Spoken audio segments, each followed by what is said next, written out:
and what is the dimension of that vector spaces. Under that, I have gave few examples for matrices like symmetric matrices, then antisymmetric matrices, Hermitian matrices, unitary matrices, and along with some other examples. Okay. So I think Satish is there. Satish, can you hear me?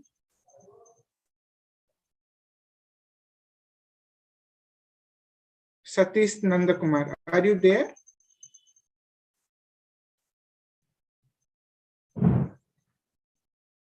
Am I audible, sir? Yeah, you are audible, but Mr. Satish is not having any audio.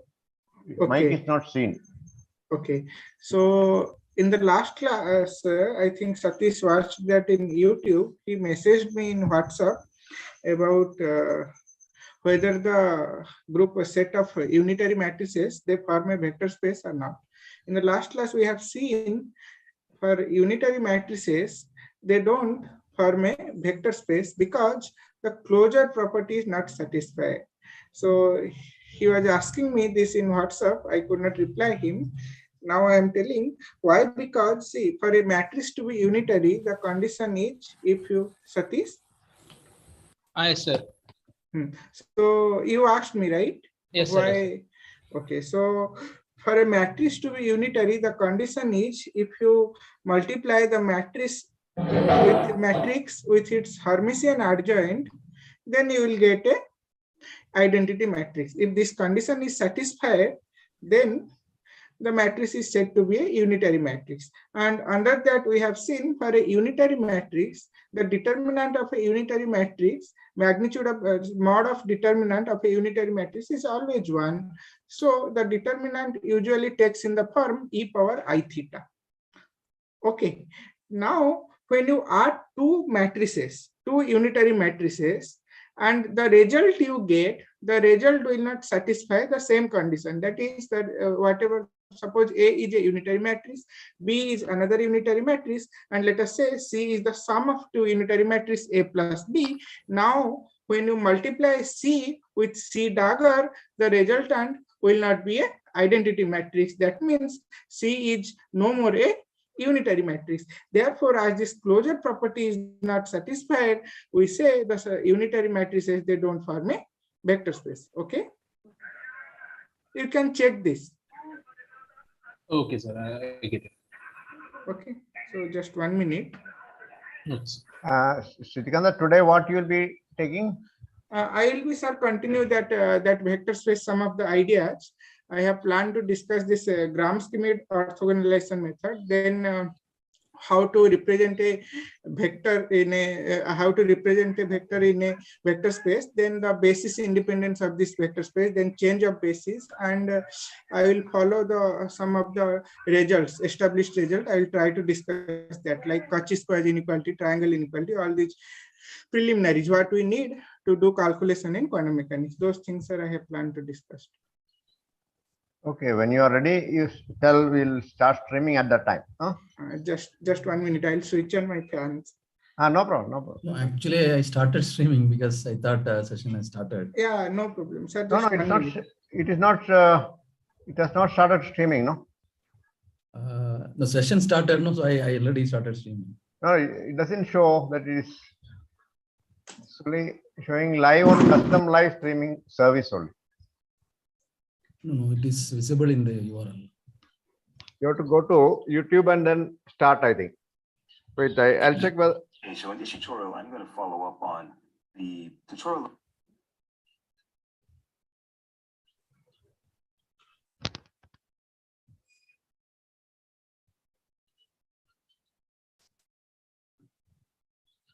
If you go to the URL, it is visible, right?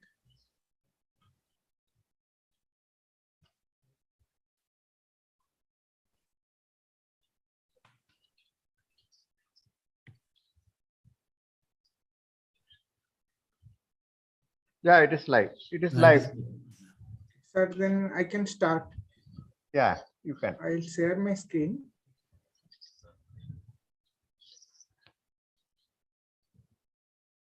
Okay. Is my screen visible to you?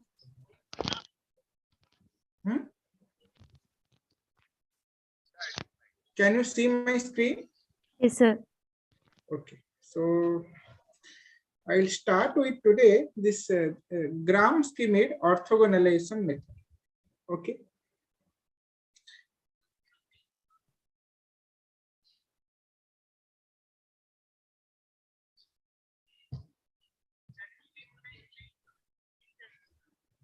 So my handwriting will not be that good today because I am teaching for the first time in this writing pad. I hope it will improve in couple of classes. So please bear with me.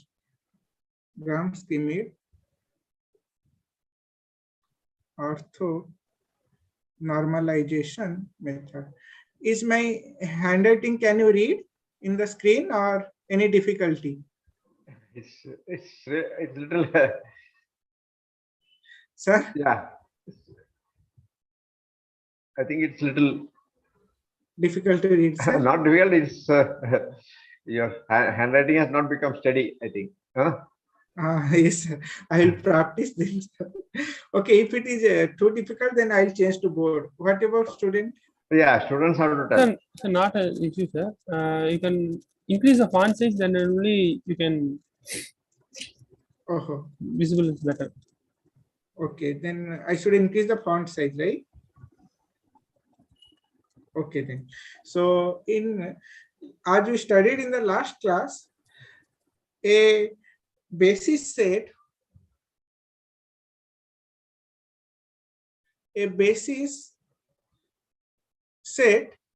for a given linear vector space satisfies. Now can you read or you have still difficulty? Yes, sir. Now it's better. Satisfies two requirements. Okay.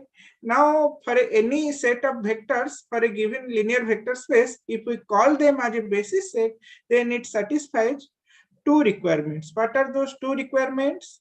Can anyone of you tell? First thing, suppose I say this phi of k, this is a basis for a given vector space, then this phi of k, set of phi of k, where k runs from 1 to n, then this set is called to be a basis set if it is satisfies two requirements. What are those two requirements? First thing, the set has to be linearly independent. The set has to be linearly independent. Okay.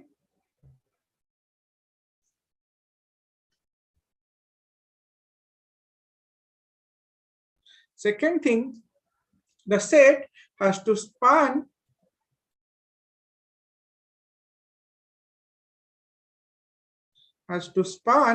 the whole space.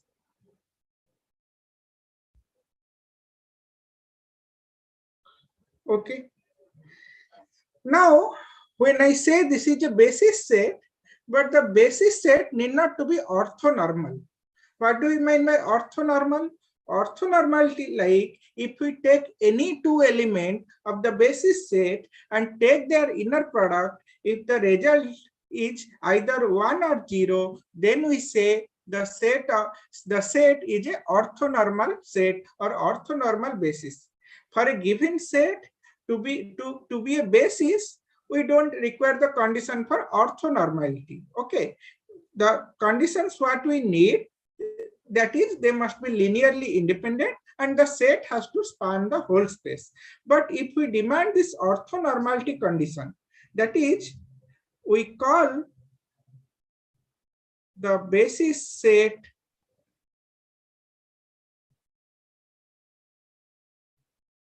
to be orthonormal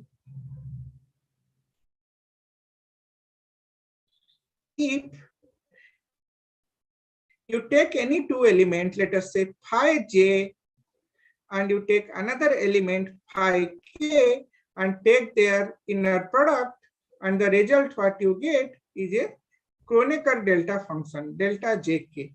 Okay, and this value Kronecker delta, this is equal to 1 if j equal to k, and equal to 0 if j equal to j not equal to k. And if the basis set satisfies this condition, then we call this basis to be a orthonormal basis.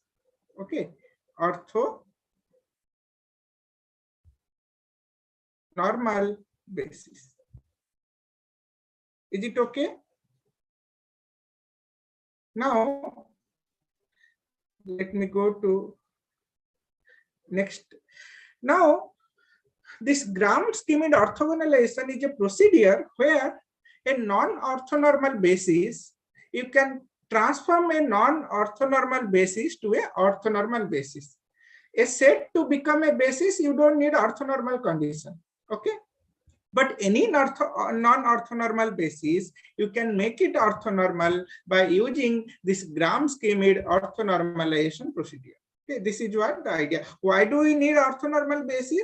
Because in quantum mechanics, our state vector, the probability of the wave function, as you know, represents the mod square of the wave function represents the probability. So the normalization criteria in quantum mechanics needs the normalization of state vector requires the norm of a vector must be 1. Okay, there, as this is related with the probability of the vector, therefore it is always useful to work with a in a orthonormal basis. Okay, therefore we want to always use a orthonormal basis.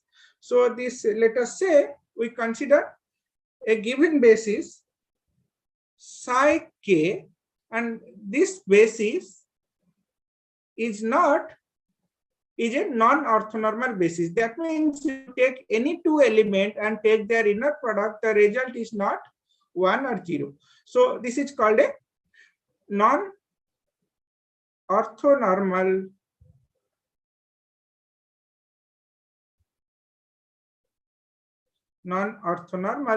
basis.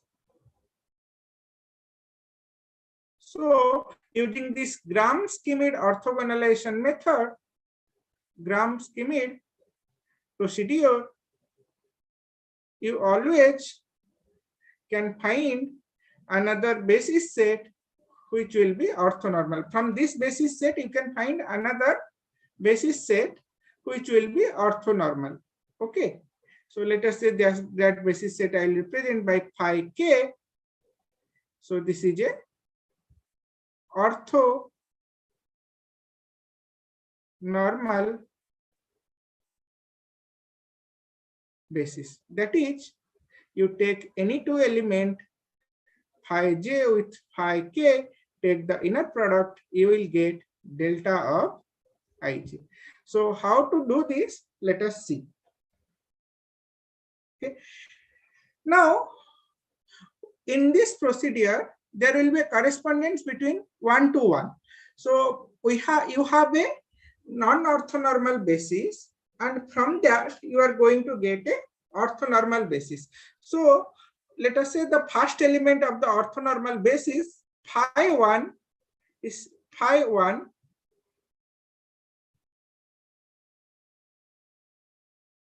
is equal to psi 1.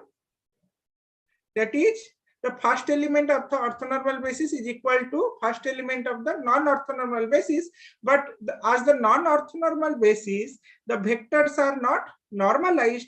There you have to divide by the norm of the vector. Okay, you have to divide it by the norm of the vector. What is the norm of the vector? That is the square root of the inner product of the vector with itself. Okay. So this is the first element of the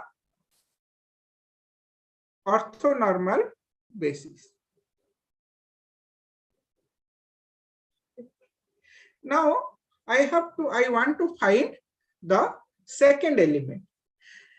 You see, when I say phi 2, this phi 2 I have to find it in such a way that when I take the inner product of phi 2 with phi 1, that must be 0 because they are orthogonal, and the inner product of phi 2 with itself, that must be 1. That is, when I demand the condition for phi 2 is phi 2 with phi 1 must be 0 and phi 2 with itself, that is phi 2 must be 1. These two conditions, this phi 2 must satisfy. Then I will say this phi 1 and phi 2, they are orthonormal to each other. Is not it? Are you getting what I am saying? Yes, sir. Okay. Now, there is a trick how to do this.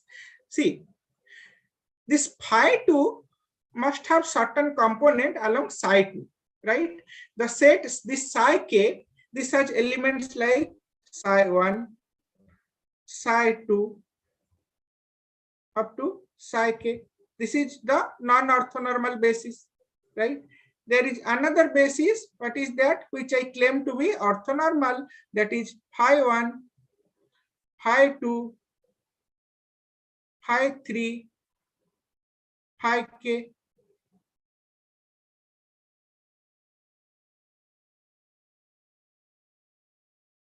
So this phi 2, if I want to be orthogonal, then this phi 2 must have certain components along psi 2, psi 1, right? Now, if I subtract that component along psi 1, what I will get? What I'm trying to say is this phi 2 has certain component along this psi 2 direction. Okay. Now, if I subtract that, whatever remaining in phi 2, okay, let me put it this way. Now you consider these two vectors, psi 1 and psi 2. They are not orthogonal to each other. This is a non-orthonormal basis. That means psi 1 and psi 2 is not equal to 0, is not it? That means there are certain components of the psi 2 which is along psi 1. Let us say, if I represent it in terms of vectors, if the two vectors are orthogonal to each other, let us say one vector is A vector, another vector is B vector. So if two vectors are orthogonal to each other, what is A dot B? A dot B is 0 because none of the vector has any component along the other. A vector has no component along B direction, right? This is what inner product means. Inner product is nothing but the dot product. Okay. Now let us say in a condition where the vectors are not orthogonal to each other. The vectors are not orthogonal to each other. That means, let us say, draw like this. This is one vector, A vector, and this is another vector, B vector. So this case, this A vector has, let's say this angle is theta. So this A vector has certain component along B direction. Therefore, when you take A dot B, they are not equal to 0. Now, from A vector, if I subtract the component of A vector along the direction of B vector, then what will remain is, what will remain, that will be orthogonal to B, right? Let us say this A vector has certain component along B direction and certain component along this direction, right? So if I subtract the component of A along B, then the remaining part, what will remain in A, that will be perpendicular to B, right? Now, what will be the component of A vector along B? How to get that? I will get that if I take the dot product of A with the unit vector along B direction. Okay. For example, if you see, let us say, suppose you have a vector A vector, I want to find the X component of A vector. What to do? X component of A vector. So how to find that? If I take the dot product of A vector with I cap. Why? Because I cap is the unit vector along x direction. So if I multiply, if I take the dot product of A with I cap, what I will get, that is the x component of A vector. In the similar fashion, here if I want to find the component of A along B, what I have to do, I must take the dot product of A with B cap. Okay, so the component of A vector along B vector is A dot B cap. Correct? Now this is the component of A along B direction. So if this component I will subtract from A vector, so what will remain, that must be perpendicular to B, right? This is what we call the rectangular resolution of a vector. You express A vector in terms of two perpendicular orthogonal components, where one component is along B, another component is along A. Now, when I subtract the component of A along B from A, what will remain is the orthogonal component of A, which is perpendicular to B. Okay. So the component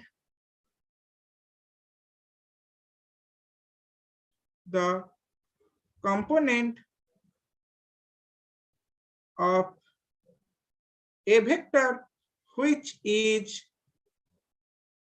perpendicular to B vector is, so I want to write it in the vector form. Let me represent that A perpendicular. A perpendicular will be A vector minus A parallel, where A parallel is what? A parallel is the A parallel magnitude. Let me represent this. A parallel magnitude is the component of A along B. Okay. Is the component of A vector along B vector. So what is this? This is equal to A vector dot B cap, right? So if I want to write it in a vector form, what will be A parallel vector? A parallel vector must be equal to A vector dot B cap into, to provide a direction, I must multiply a unit vector B cap. Okay, therefore, what is A perpendicular? A perpendicular will be then A vector minus A vector dot B cap into B cap. This is the component of A vector which is perpendicular to B. Right? So this is what we find the, if there are two vectors and I want to find the component of one vector which is perpendicular to the another vector, this is how we find. Now, similar way, in our case, I have two vectors, psi1 and psi2. I want to find the component of psi2 which is perpendicular to psi1.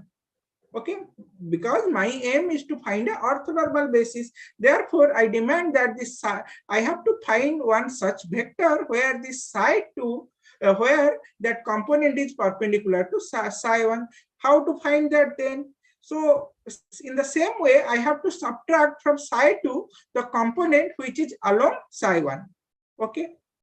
So what is the component of psi2 along psi1? That will be just the inner product. We take dot product, no? In the similar way, here it is inner product. So the component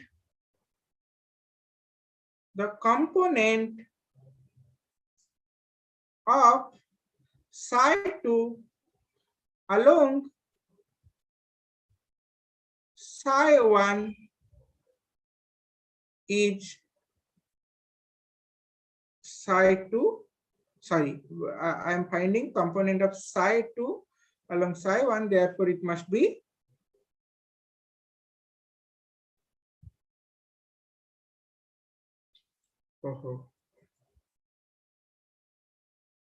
okay, I should not say it here psi1 because now I am going to a new set where my psi1 is replaced by phi1. Therefore, with respect to phi1, I have to find the new set psi2. Therefore, it must be phi1.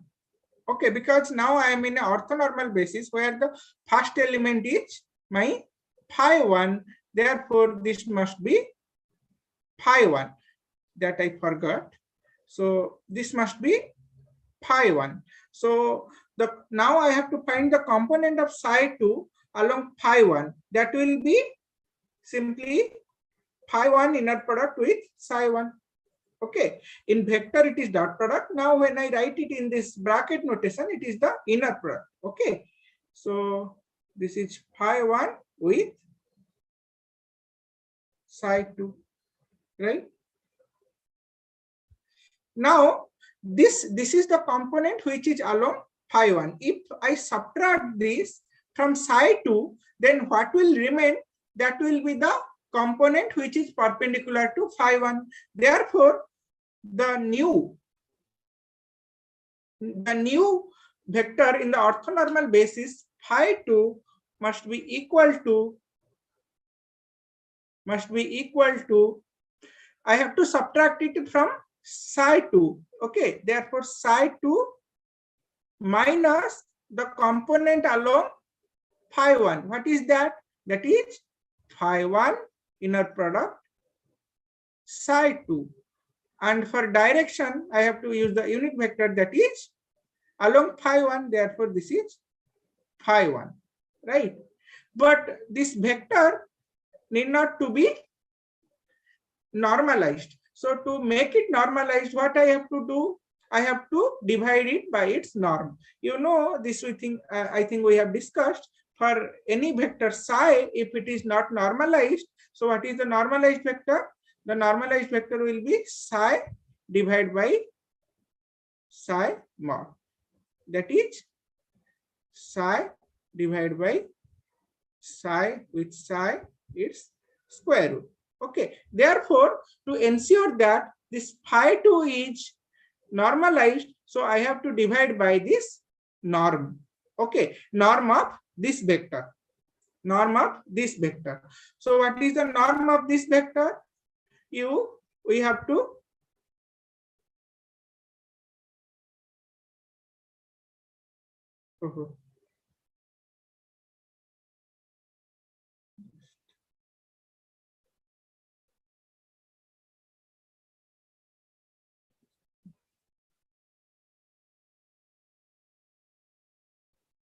just 1 minute.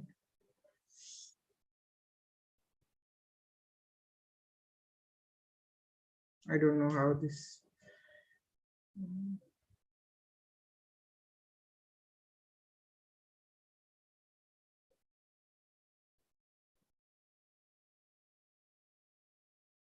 Okay, so now I have to ensure that this vector is normalized. So I have to divide it by its norm. So when you take the inner product of this vector with itself, what you will get? Let us calculate that. After that, I will put it here.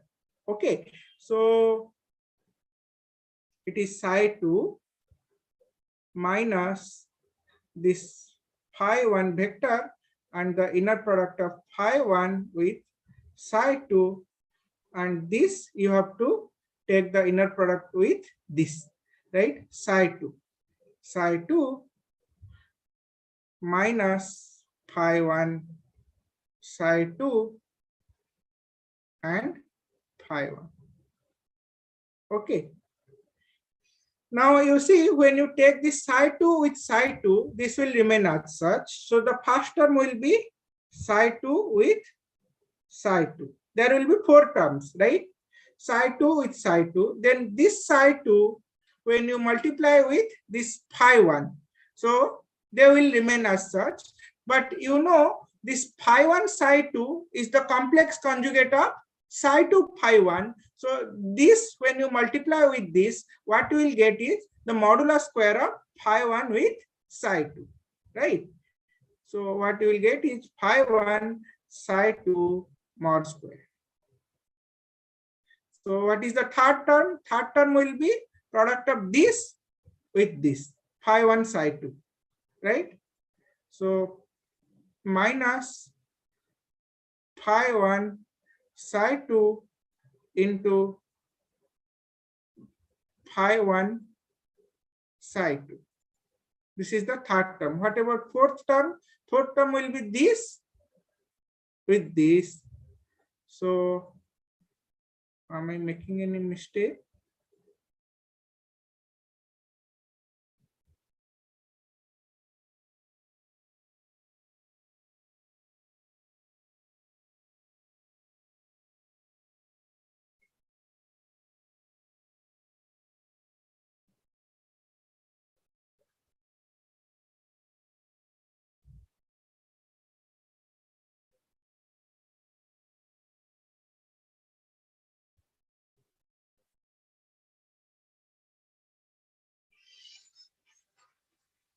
One second. I class रे अच्छी हूँ. Class पर अच्छी. Hello. Okay. So did I make any mistake here? Can you just check? This is psi 2 with psi 2.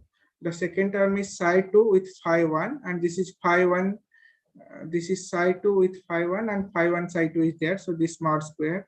The third term is phi 1 with psi 2 and psi 2.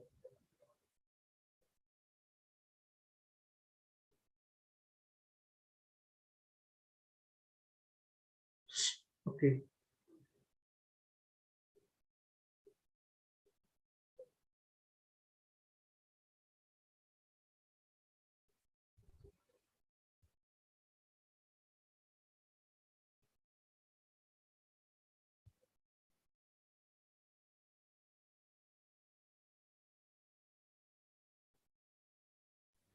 Sir, I have a doubt.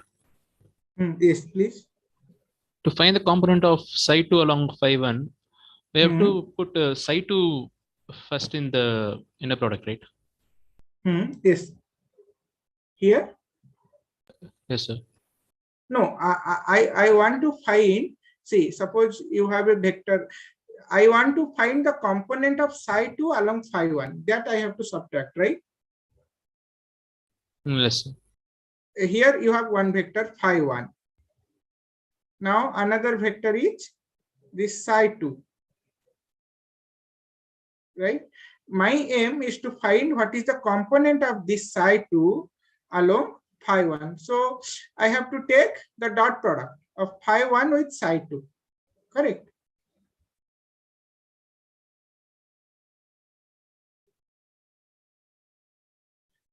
Anyway, that is the only complex conjugate of each other. That doesn't matter actually here.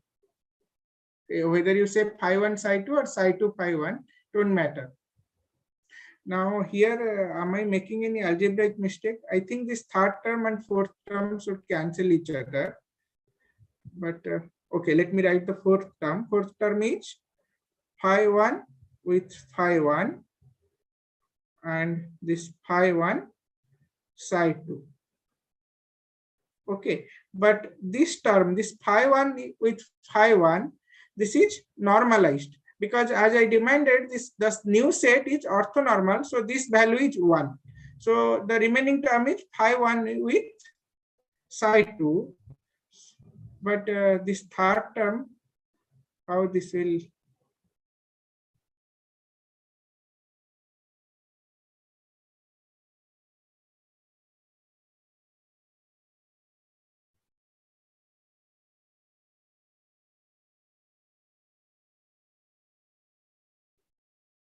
I think I have written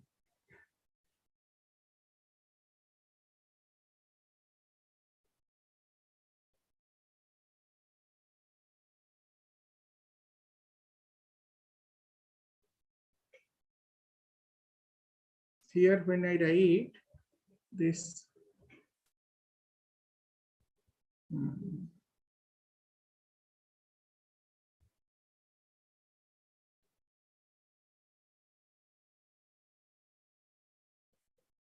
okay, so the mistake what I have made is, see, I am taking the inner product of this vector with itself. Okay, now when I take the bra of this vector, this is psi 2, this is phi 1, but this has to be the complex conjugate of phi 1 with psi 2 because I am taking the bra, right? So I have to write this phi 1 psi 2 conjugate or psi 2 with phi 1, then only this will represent correctly. Okay, now because I am writing the bra of this vector, so I have to write this as phi 1 psi 2 conjugate. But how that will help?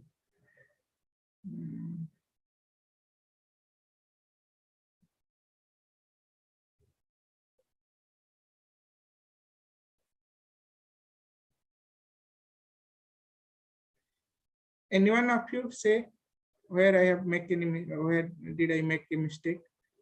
Actually, this term should cancel with this, but here is. Are you following or any difficulty? Hello?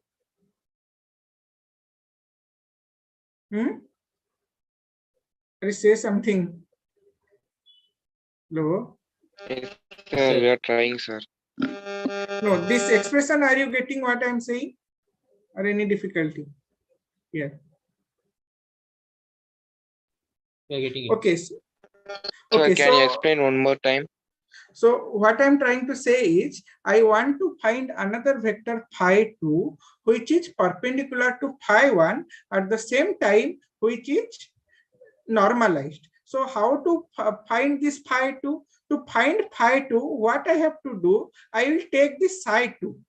Okay, but psi 2 has certain components along phi 1. So if I subtract that component of psi 2, which is along phi 1, then what will remain? That will perpendicular to phi 1, is not it? So my aim is to find the component of psi 2, which is along phi 1. So if I do that, that will be psi 2 minus the component. The component along phi 1 will be phi 1 with psi 2 into phi 1. So this whole thing is the component of psi 2, which is perpendicular to phi 1. Now, this vector I want to be normalized. So to make it normalized, I have to divide this vector by its norm. So what is the norm of a vector? Norm of a vector is the inner product with itself. So if I want to find this norm of this square of the norm of this vector, first I have to find the bra. What is the bra of this vector? The bra of this vector is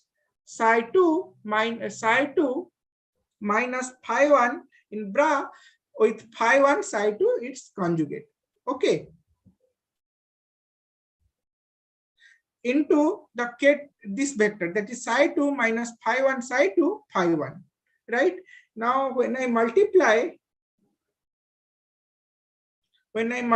term by term, psi 2 with psi 2, first term. Second term is psi 2 with phi 1. So that is one term, but there is another term phi 1 with psi 2. So phi 1 with psi 2 is the complex conjugate of psi 2 with phi 1. So therefore, this is the mod square. Minus the third term will be phi 1 with psi 2. Phi 1 with psi 2 into phi 1 psi 2 star. So if I rewrite this,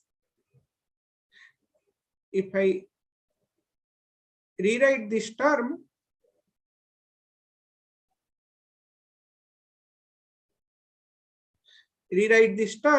this is phi 1 psi 2 star. So I can write this as, I have to invert it, psi 2 phi 1 into this phi 1 into psi 2.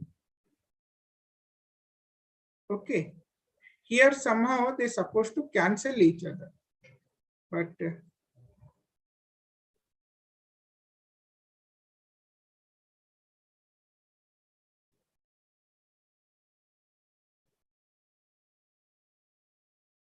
and the third term.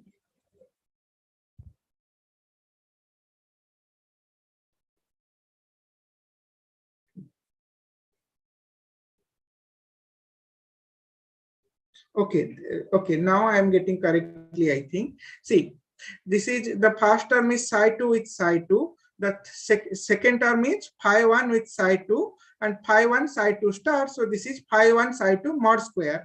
Now you see this term also, this is psi2 phi1. Psi2 phi1 is, if I write this way, so this is, okay, let me rewrite to avoid confusion.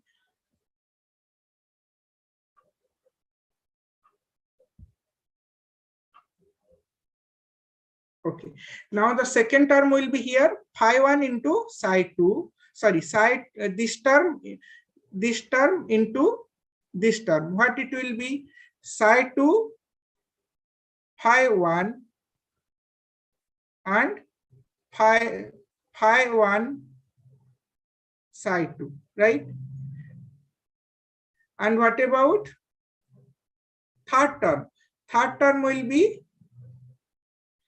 phi1 with psi2, phi1 with psi2 into phi1 star psi2, phi1 psi2 star, that is psi2 into phi1. And what about the fourth term? Fourth term is phi1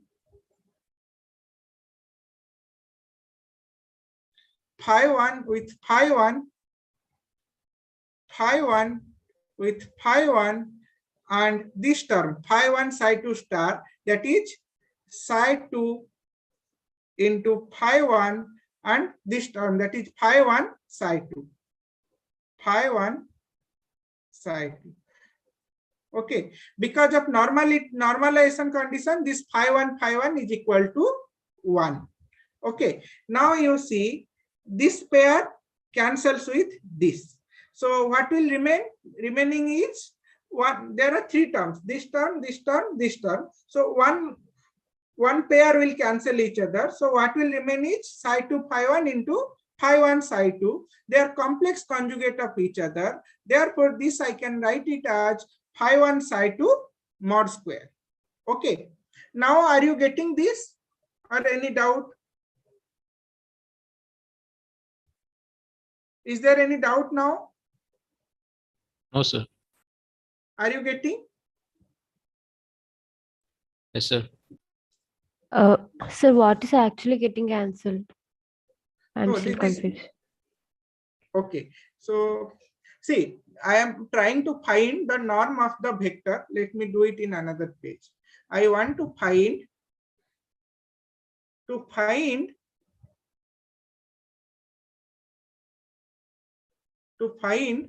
the norm of the vector psi2 minus phi1 psi2 to phi1. The norm of this vector I want to find.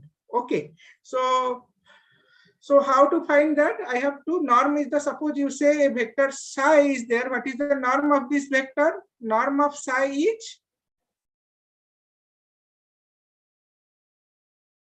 that is psi mod, that is equal to psi with psi, its inner product and square. So similar way, I have to find the norm of this vector. So how to do that? First, I have to consider the bra of this vector. What is the bra of this vector?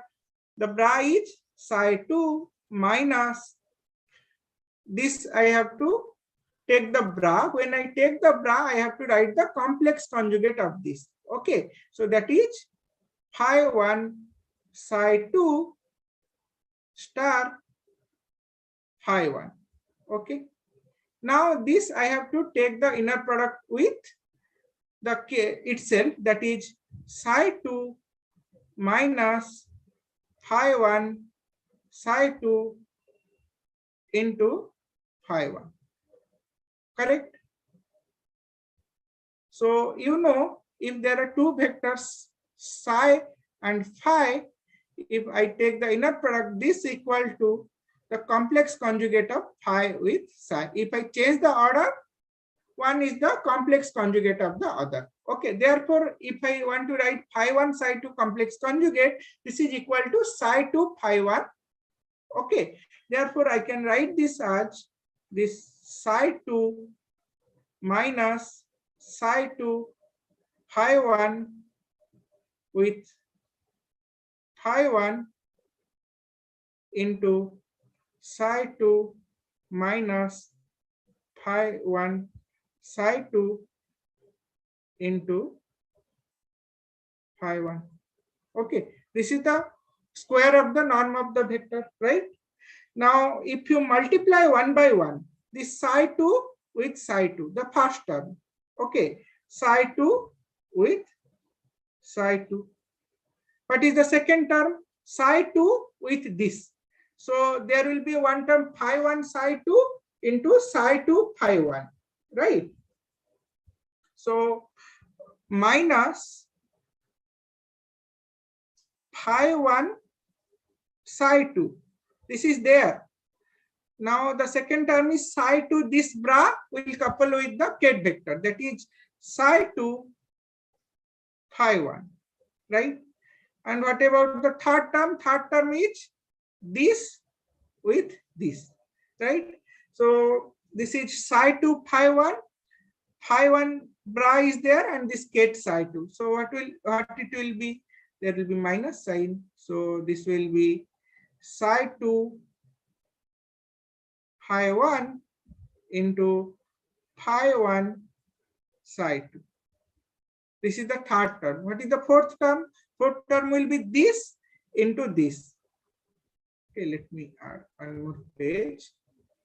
So fourth term will be plus this psi 2, this psi 2 phi 1 into phi 1 psi 2 into phi 1 phi 1. Okay, plus psi 2 phi 1 into phi 1 psi 2 into phi 1 with phi 1. Now you see here, these two are same terms. Okay, so they can add. Now the fourth term, this phi 1 and phi 1, because I am saying the set phi 1 phi k is a orthonormal set. That means all your phi j with phi k, they are delta kj. So when you take this phi 1 with phi 1, the result must be 1. Okay, now here it is one positive term, and the second or third term, they are negative. So one of them will cancel with each other. So what you will get is psi 2 with psi 2 minus psi 2 phi 1 into phi 1 psi 2. But they are complex conjugate of each other. This is the complex conjugate of each other. Therefore, I can write them as psi 2 with psi 2 minus phi 1 with psi 2, this inner product, the mod square. Okay. Now are you getting, Mansa? Yes, sir. Okay, so this is the norm of the vector. So what is my normalized phi 2?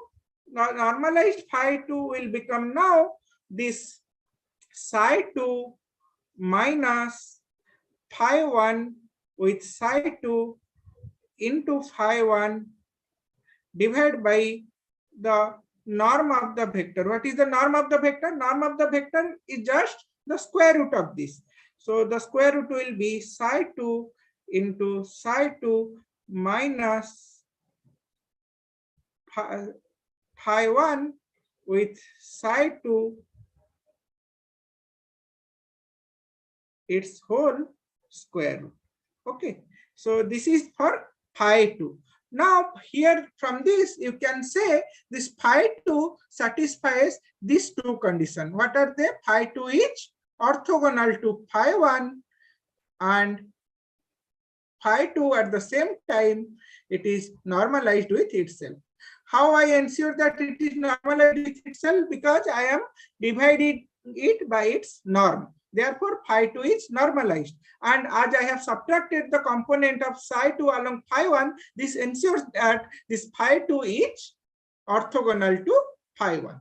Okay, so in my new set, I have found two vectors which are mutually orthogonal to each other. So in the same fashion, I have to extend this idea to all other vectors. So like in the initial set, I have psi k orthonormal or non-orthonormal basis vectors. So my aim is to find another set phi k where all these vectors satisfy these conditions. Okay. Now by looking at this, can you tell me for what should I follow to find the third vector in the set? Can you just say what condition this phi 3, suppose I want to find the third vector of the set, what this phi 3 should satisfy? Can you tell me? What is the constant on phi 3?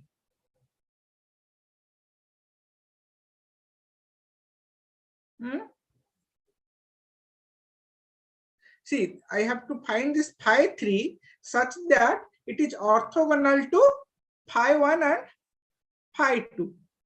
Okay, 0, and this phi 3 must be orthogonal to phi 2 also. At the same time, this phi 3 itself inner product with itself, this must be 1. So this is the condition for this third set. So if I find that this third vector will be mutually orthogonal to phi 2 and phi 1. Now by looking at this, can you say any kth element of the set? What will be the expression for any kth element, any arbitrary element? I have explicitly calculate for phi 1, phi 2. Okay. Now I want to ask you a question. What will be the expression for any phi k of the set? So any phi k of the set, if I want to write, so what is the condition of this phi k? This phi k must be perpendicular to all other vectors in the set.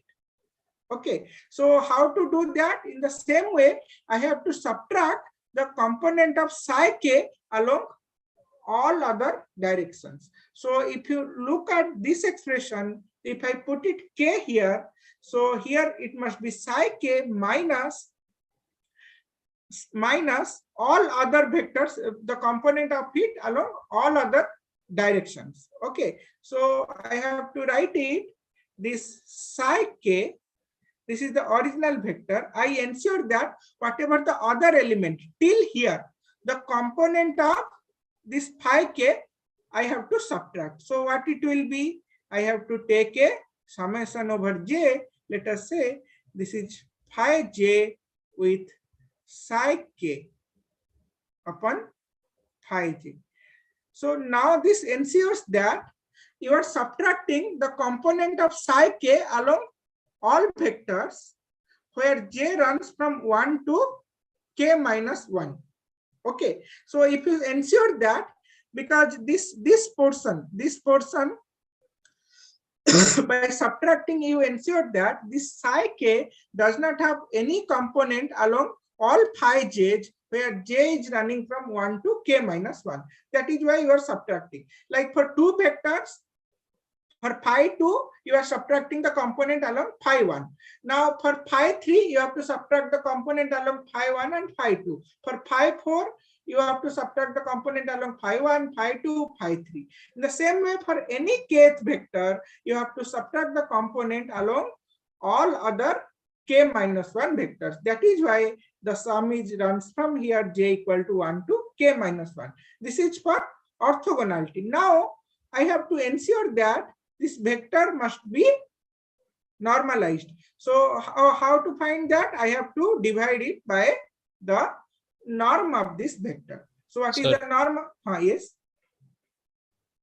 Sorry, if we have three vectors in the set, and I have to find the orthonormal basis of the second one. How this equation works? Sorry, can you repeat? if I want to find for phi 2 of phi 1 of phi 1 to phi 3, Huh? how this equation will work, sir? This is generalization. Okay, you put k equal to 3, you will get. Let me complete this. We will see that. Okay, let me write this expression. This is for any k. In a set, you can have n elements. I am saying for any kth element, what is the expression? Now, if you want to find for phi 3, how to write that, I will show you. I will write and explicitly show you. Okay, this is what I have not completed. I will show you how to write this. Okay. Hello. So I'm asking for phi 2 in case of 3 vectors. So if I put k equals to 2, then it will come for only one vector, right? Exactly, that is what we have written. No, here for phi k equal to 2, here you have only one term in the summation. Okay, because you have only one vector phi 1 previously, therefore the summation essentially is a one term. Now if you go to phi 3, then there will be two terms, psi 1 with phi 1 with psi 3 and phi 2 with psi 3. In the summation there will be two terms. Correct. If so, then phi 2 will not be orthonormal orthogonal to phi 3, right? It will be orthonormal because you are subtracting, no? It will be orthonormal. We'll see that explicitly. Okay, you want to, it will be orthonormal. Why? Because you are subtracting the component of phi 2 from psi 2, right? And in phi 3 does not have any component along phi 2 and phi 1. That implies phi 2 also does not have any component along phi 3, no? See, here you are saying when I do it for phi 3 with respect to phi 2 and phi 1, what ensures that phi 2 and phi 3 will be 0? That is what you are asking? Yes, sir. See, because if I say phi 3 does not have any component along phi 2, that implies phi 2 also does not have any component. No, this is just a, see, suppose for phi 3, what is the component of phi 3? I want to write. So I have to subtract it from psi 3 minus this with phi 2 psi 3 along phi 2, right? This is the phi 3. Here phi 3 does not have any component along phi 2, right? Correct, no? So now when you take the dot product with phi 2, what you will get? Phi 2 with phi 3 is phi 3 with psi 3, sorry, phi 2 with psi 3 minus phi 2 psi 3 into phi 2 with phi 2. This is normalized, so this is 1, and this will cancel with this, right? They are orthogonal to each other. Correct? Yes, sir. I see that. Okay. They will be orthogonal to each other. So we are subtracting the other component, no?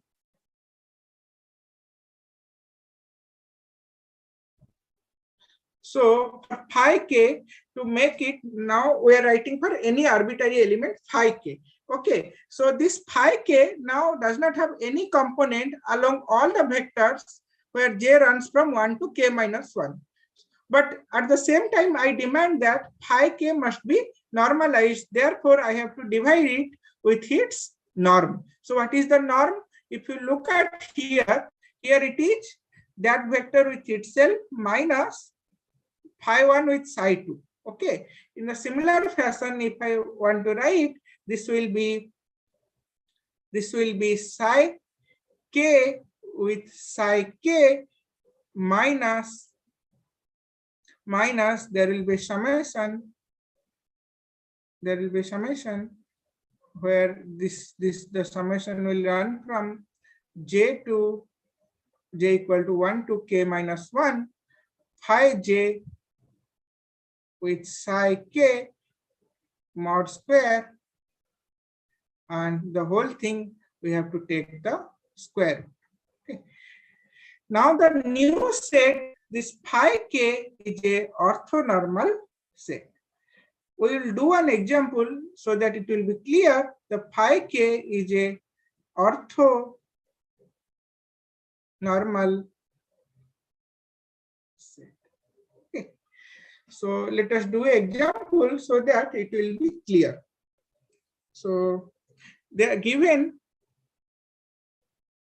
there are 3 vectors psi1 each,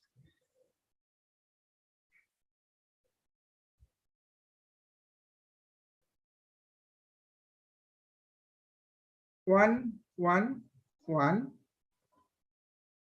It's a column matrix, and psi2 is 1, 1, 0, and psi3 is 1, 0, 1. This is a non-orthonormal basis to a given vector space.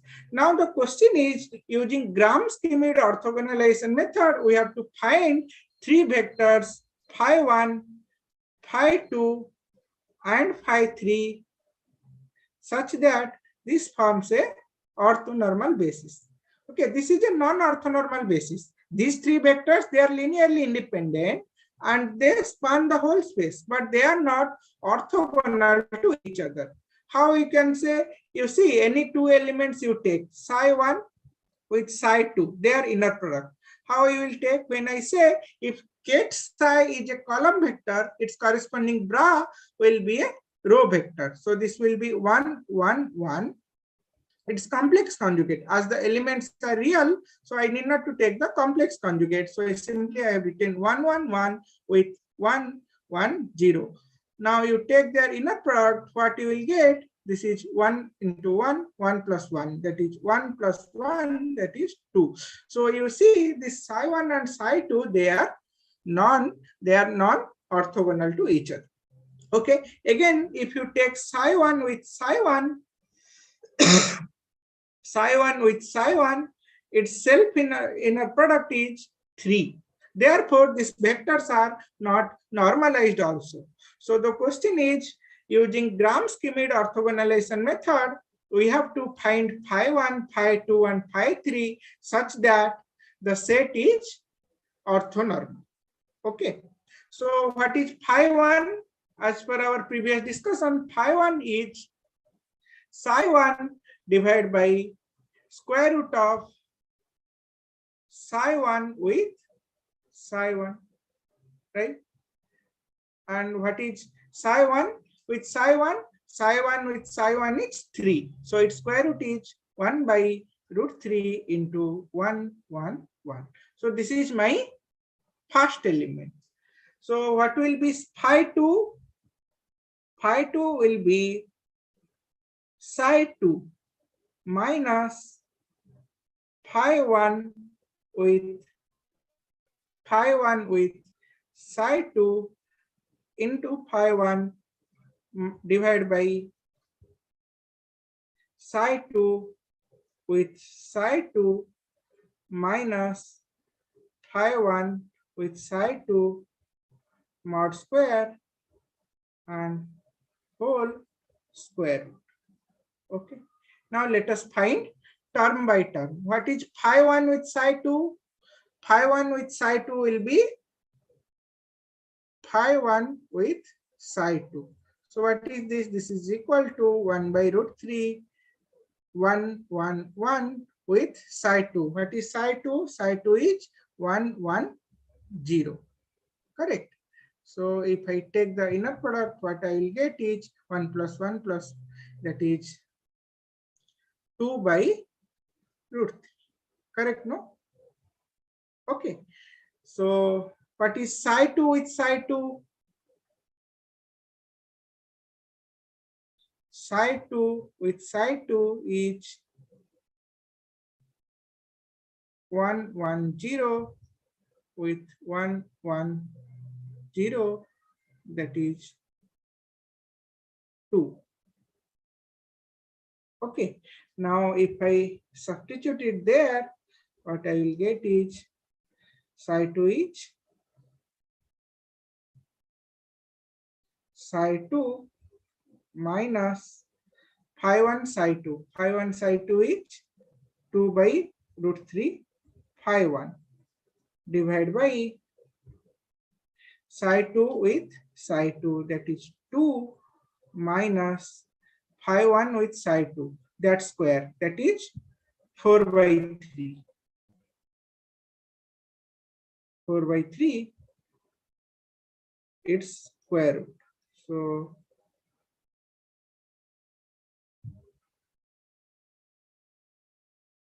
So this is 6 minus 4, that is 2 by 3, 2 by 3 square root, that is root 3 by root 2.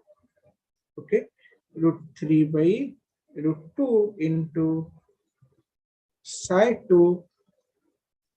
I request you please do along with me, so that if I make any algebraic mistake, you can point it out. Okay. So this is psi 2 minus root 2 times 5. 3 by. Is it correct? Can anyone of you check whether it is correct or any mistake I have done?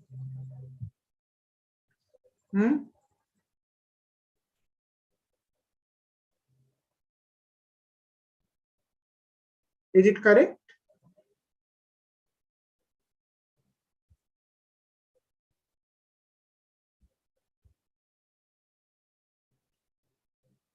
Okay, this is 2. Okay, so if I calculate that, this will be equal to root 3 by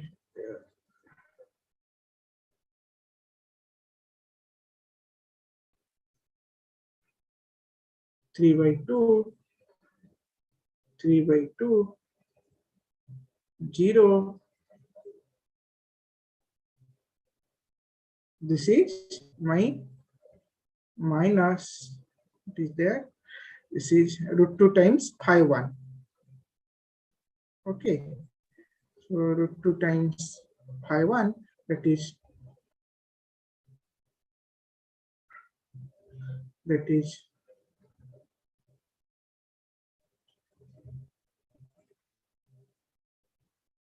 2 by 3 square root 2 by 3 square root 2 by 3 square root.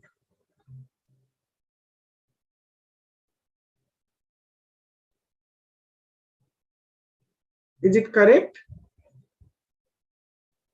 Or I am making any mistake?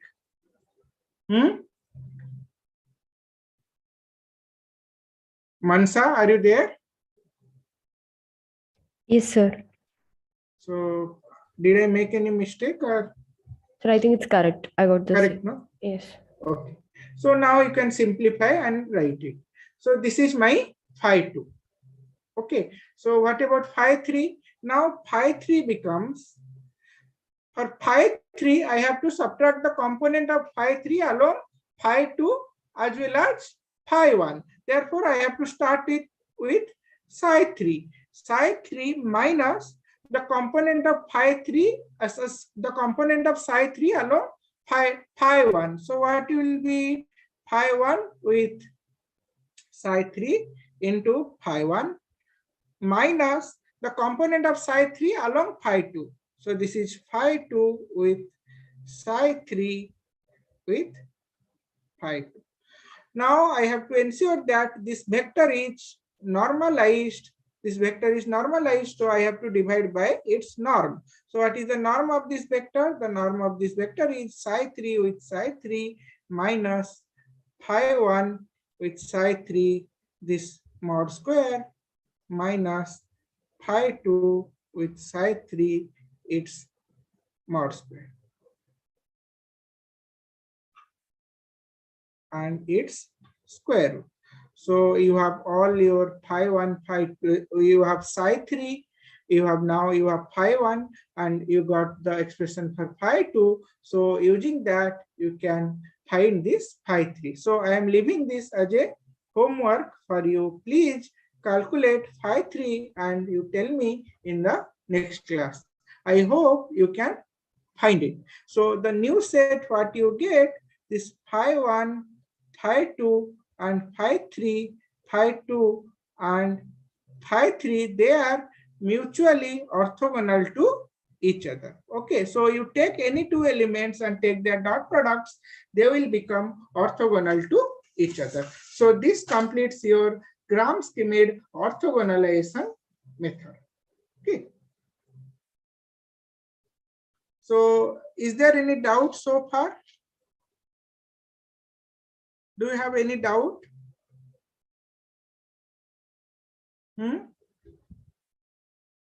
No, sir. No, sir. Okay. So next thing what I want to tell is that is the completeness relation. Completeness relation.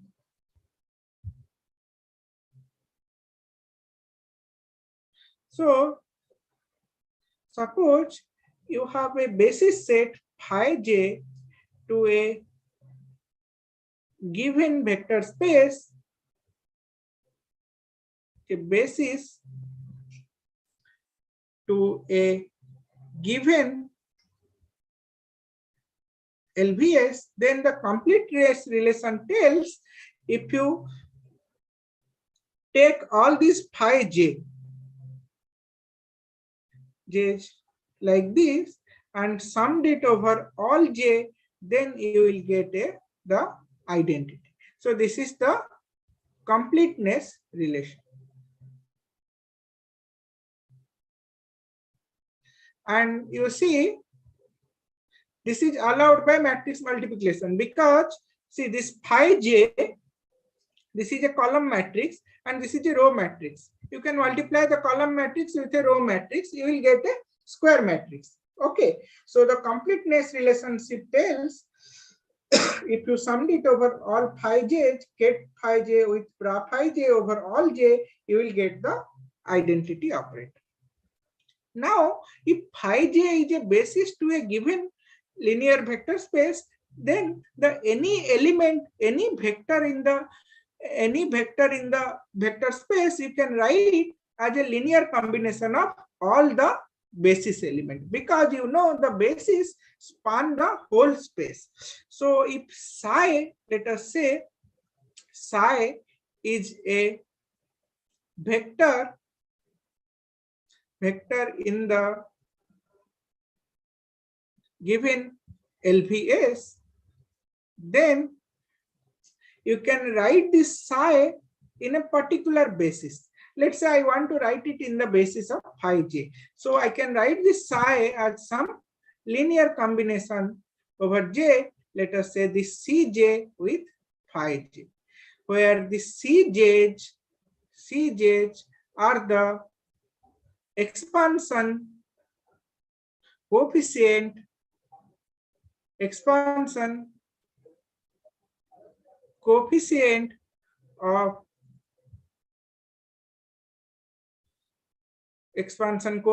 of psi in phi j basis. You remember the basis to a given vector space is not unique. Suppose you have a linear vector space, now you can have more than infinitely many bases. What remains fixed is the number of elements in the basis. If this phi j contains n number of elements, that means the linear vector space is n dimensional. So you can have any number of bases to a given vector space, but the number of elements in each basis you have always fixed. So suppose if I want to expand this psi in the basis of phi j, so I can write this psi as some linear combination of all these basis element and those linear combinations. So this Cj, they are called the expansion coefficient of psi in the phi j basis. So how can you write this Cj? The Cj, that is the expansion coefficient, simply is the inner product of this phi j with psi. Okay, I am saying this basis, this phi j basis is an orthonormal basis. Therefore, when I write this expansion coefficient Cj, this is the inner product of phi j with psi. This is nothing but simply the overlap of psi along phi. So this Cj is the overlap or the component of psi along phi, is the overlap of psi along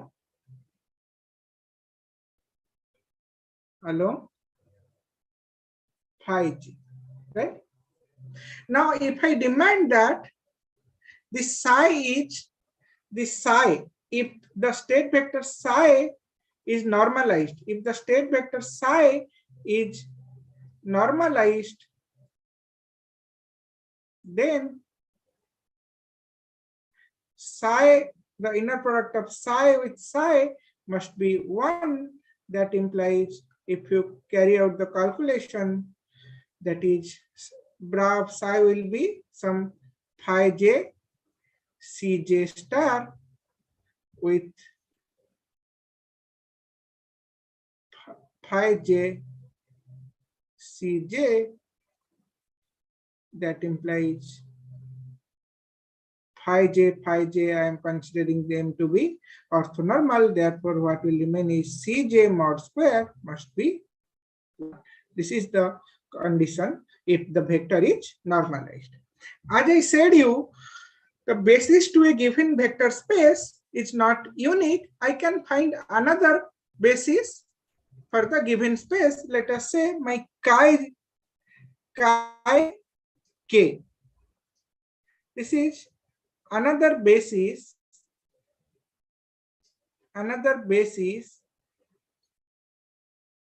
for the same vector space. But what will remain same in phi j basis and phi k basis? They are the number of elements. Here you have one basis phi j, where j will run from 1 to n. If I say the vector space to be n dimensional, this is one basis, that is, let us say B1, and you have another basis chi j. This is basis 2, where k will run from 1 to n. Here it is k. Okay. So if I write any state vector, let us say psi, this psi you can express in any basis, can be expressed in both bases. What will be different if I want to express in basis 1 and basis 2? The expansion coefficients will be different. Now what I am trying to derive is, I want to find a relationship between B1 and B2. Okay, the basis 1 and basis 2. Suppose if I want to express psi in basis 1 and I want to express psi in basis 2, how the expansion coefficients they are related to each other, that I want to derive. This is called the change of basis. That is, you are going from one basis to another. Let us say in basis 1, the any arbitrary state vector psi I am expressing as this, some phi j with Cj and phi j. This is the expansion of the state vector in basis 1. Okay, expansion in basis 1. Okay, in a similar way, I can write the same vector psi in the other basis, that is, let's say chi basis, that is chi k summed over k chi k. This is the expansion of the same vector in the another basis, chi basis. But in both cases, this j and k, they will run from 1 to n. Because the vector space dimension is n, so the number of elements in the both the bases is same, that is n number of elements. So my aim is to derive a relationship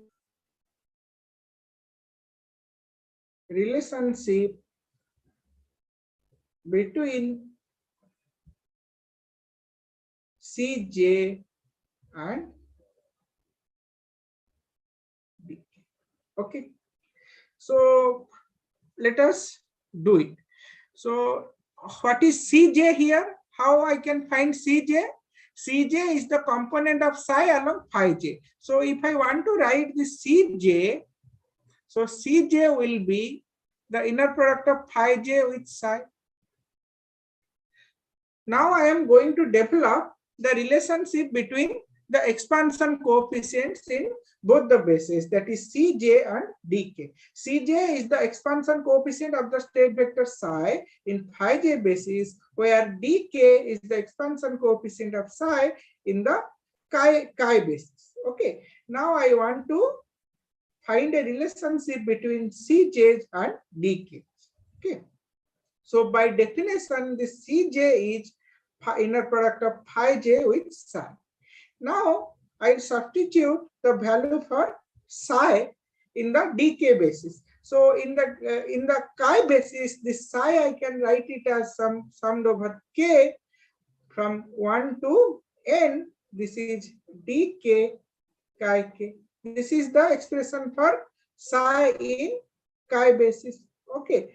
Now if I take this, this will be, this is equal to summation k dk phi j with chi k runs from 1 to n. So this is the relationship between Cj and Dk. Now if I want to invert this relation, that is I want to find Dk in terms of Cj, this will be Dk will be summed over j equal to 1 to n Cj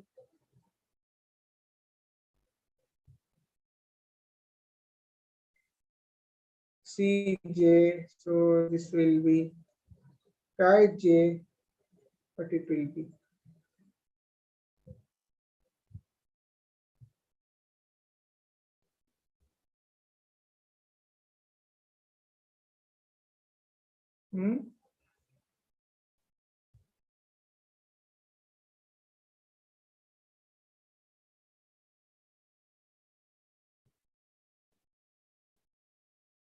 chi k phi j. Okay, so this is the relationship between the expansion coefficients between two bases. Okay. So with this, you can go from one basis to another. You notice one thing, when your basis vectors like this phi j, like they are unit vectors. Let us say in 3 dimension, let us say they are called like I cap, j cap, k cap. So in 3 dimension. Now to write any arbitrary vector, a vector will be some 3i cap, let us say a vector 3i cap plus 2j cap plus 5k cap. Once you know the basis, you want to write any vector, what you need this expansion coefficients. Here 3 to 5 are like your Cj. So once you know this 3 to 5, you can express the vector uniquely in a given basis. So if this Cj or dk's are given, then you can write the vector uniquely. The vector is uniquely expressed in a given basis. Is uniquely expressed. Okay, so to specify a vector basis, what you need is the expansion coefficients. Okay, once you know the expansion coefficient, then you write the vector uniquely in that given basis. That is why we have done this. We have written this Cj, they are the expansion coefficient in the phi j basis, and this dk, they are the expansion coefficient in the chi basis, and we have derived the relationship between these two expansion coefficients. That is when you go from basis to another basis, how the expansion coefficients are related to each other. Okay, with this I'll complete today. If you have any doubt, please ask. I thought of covering a little more, but okay, in the next class, we'll see some other lessons. If you have any doubt, please ask. Actually, I'm first time teaching in this board, online digital pad, so my handwriting is not proper. So I'll try to improve. Is there any doubt?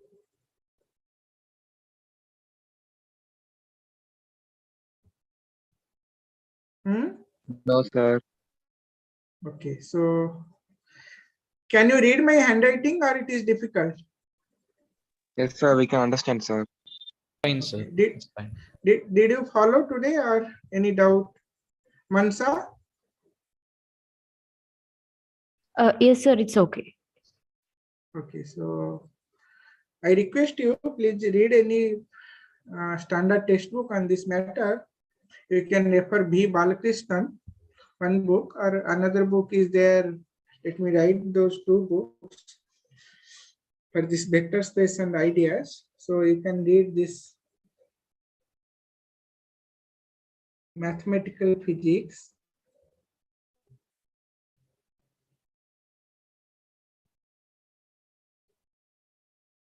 By B. Balakrishnan.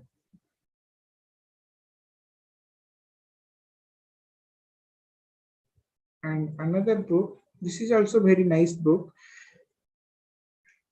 by R. Sankar, Ramurthy Sankar, a basic training